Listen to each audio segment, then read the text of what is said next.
Саламатсыңар урматтуу окуучулар. Окутуу орус тилинде жүргүзүлгөн 11-класстарда кыргыз адабияты сабагын баштайбыз. Сабакты даярдаган Хусейин Карасаев атындагы Ысык-Көл лицейинин мугалими Турсунмамбетова Индира Канашевна. Биринчи сабак. Сабагыбыздын темасы Байдылда Сарногоевдун чыгармачылыгы «Менин жерим, Манас тоосу ырлары». Бүгүнкү сабакта Байдылда Сарногоевдун өмүрү чыгармачылыгы тууралуу кыскача маалымат алабыз. Ырлары менен таанышып, поэтикасы, көркөмдүүлүгү боюнча талдоо жүргүзөбүз. Чыгармаларындагы автордун оюн, тематикасын, эли жери тууралуу толгонусуна көңүл бурабыз. Таланты таш жарган акын Байдылда Сарногоев төмөнкү ырында. Улутчул дешет билбеген, улутун кимдер сүйбөгөн, кызыл эт кезден торолтуп, кыялын көккө күүлөгөн. Кыргыз деп келгем дүйнөгө, кыргыз деп өтөм дүйнөдөн деп, кыргыз улутунун улуулугун, бийиктигин даңазалап ырдаган. Байдылда Сарногоев 1932 жылы Талас районундагы Шумкар Уя айылында туулган.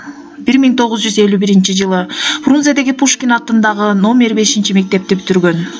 1951-56 жылдары Москвадагы Горький атындагы Адабий институттан билим алган. 1956 жылдан Ала тоо журналынын редакциясында бөлүм башчы. 1959-1973 жылдары Кыргызстан жазуучулар союзунун башкармалыгында адабий кеңешчи болуп иштеген.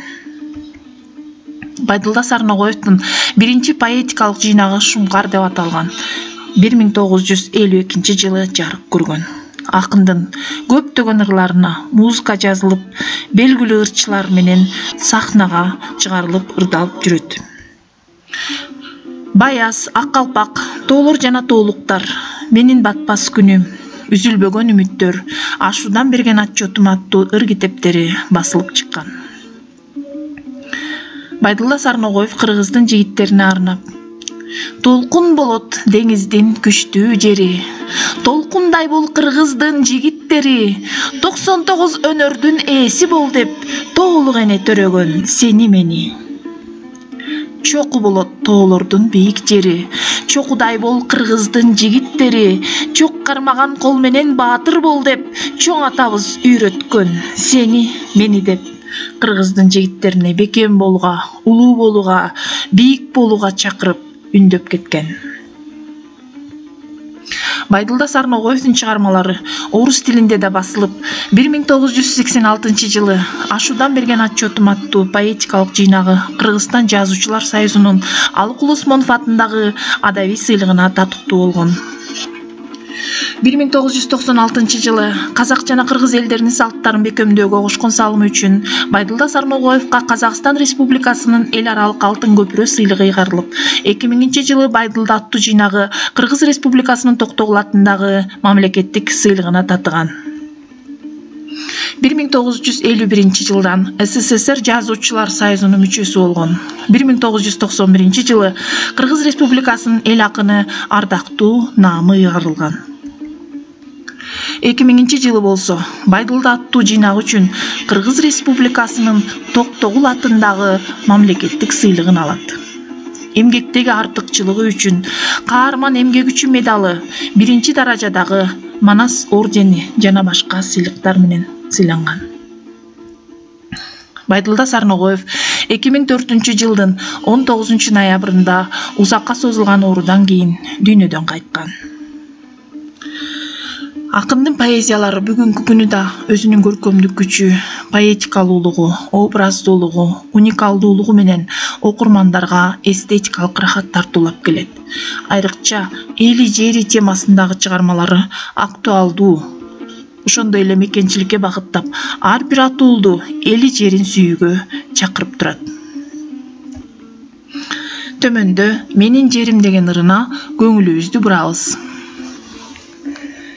Элден угуп караганда картадан, кыргыздардан казактардын жери кең, ойлой келсем ага макул эмесмин, өз жеримди өлчөп берем эми мен.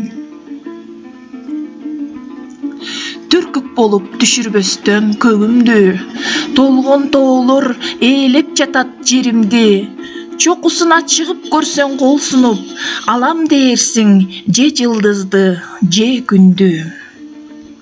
Ошол тоолор ата бабам курган мүлк, ошол тоолор чоң энекем жыйган жүк. Моюн сунбай бороондордун дөсүнө, кылым бою кыйшайбастан турган тик. Чындыгында кыргыздардын жери кең, казактарга калп болбосмун эми мен. Тоолорумду жазып жайып жиберсем, ашып түшөр Азиянын теңинен. Бул чыгармасында кыргыз жеринин сулуулугу, улуулугу, кооздугу даңазаланган.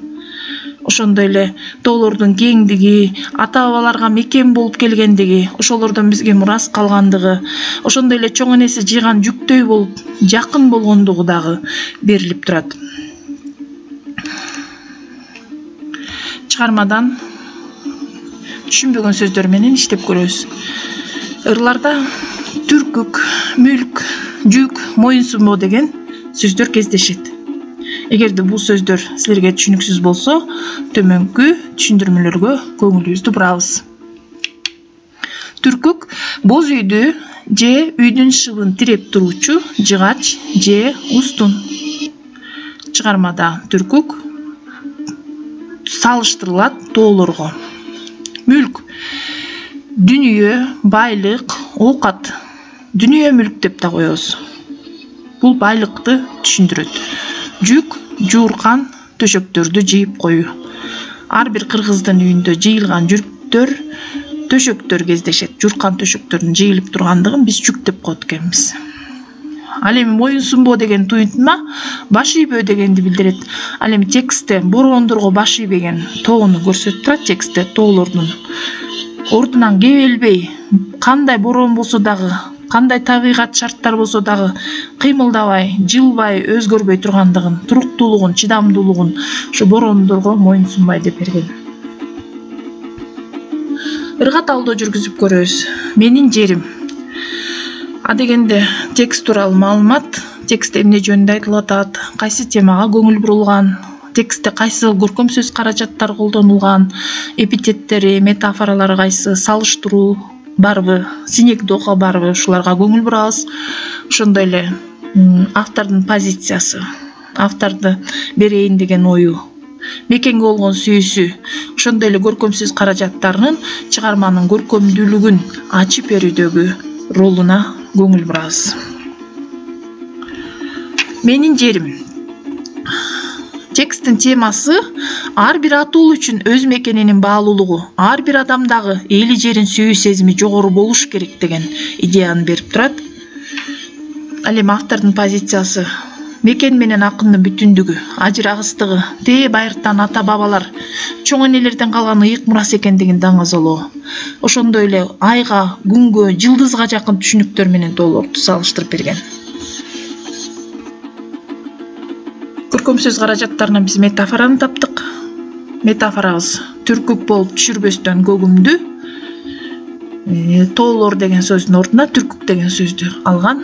Ата-бабам курган мүлк. Байлыктардан дагы тоолор мүлк болуп эсептелет деп тоолордун ордуна мүлк деген сөздү колдонгон. Дагы эле чоң энекем жыйган жүк деген, бул дагы тоолор деген сөздүн ордуна жүк деп колдонулган экен.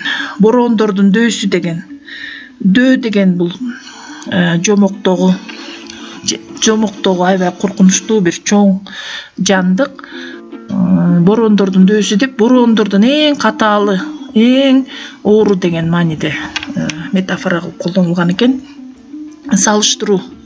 Алам дээрсиң же жылдызды, же күндү деп. Тоого чыкса ошончалык кыргыз тоолорунун бийиктиги ушундай бийик болгондуктан ошо тоонун башына чыкканда жылдызга да, күнгө да кол жетчүдөй көрүнөт деп салыштырып берген. Эпитет болсо чыгармада толгон, казактардын деген эпитеттер берилген. Туруктуу эпитеттер эмес. Ал эми чыгарманын көркөм идеялык мазмунун ачып берүүдөгү ролу образдуулугу, поэтикалуулугу.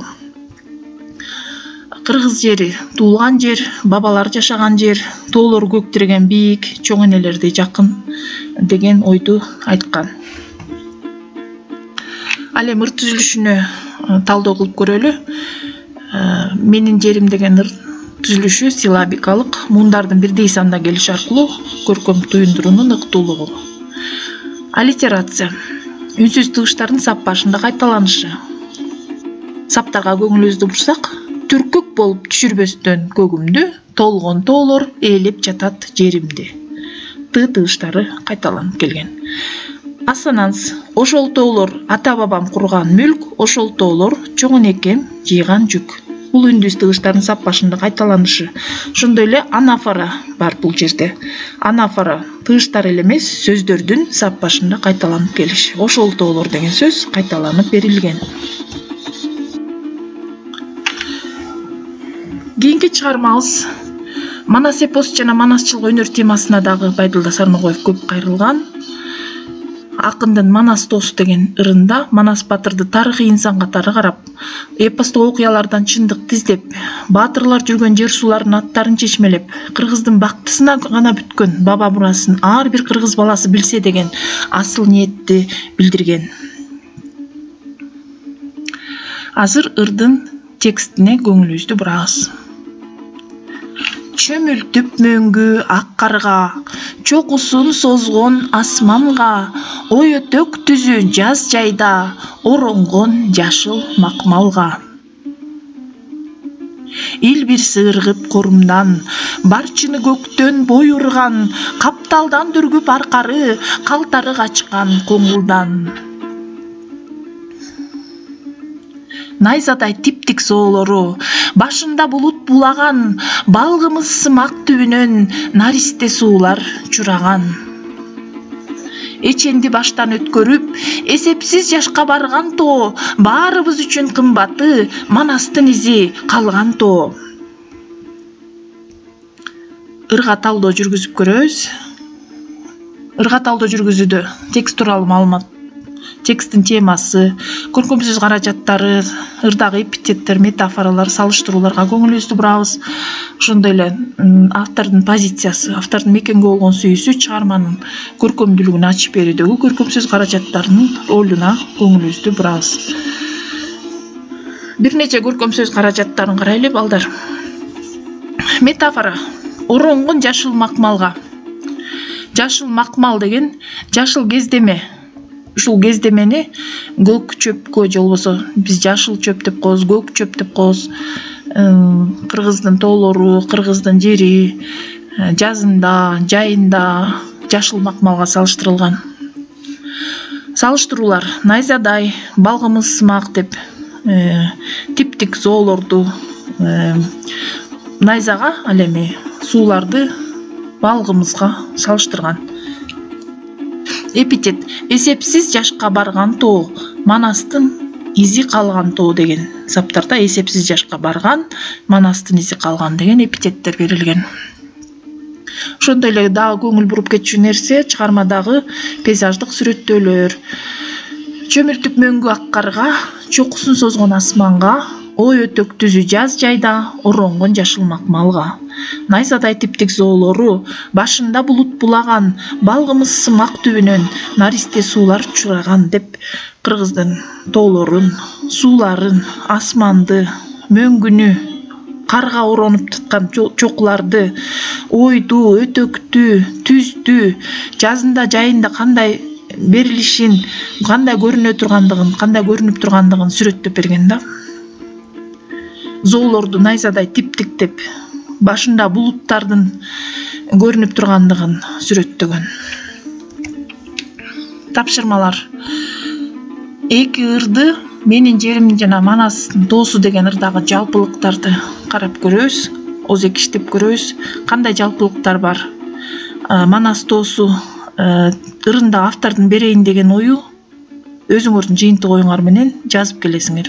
Ошондой эле ырды көркөм айтууга машыгуу, каалаган ырыңардан үзүндү жаттап келүү. Ушуну менен бүгүнкү сабагыбызды жыйынтыктайбыз. Саламатта калгыла.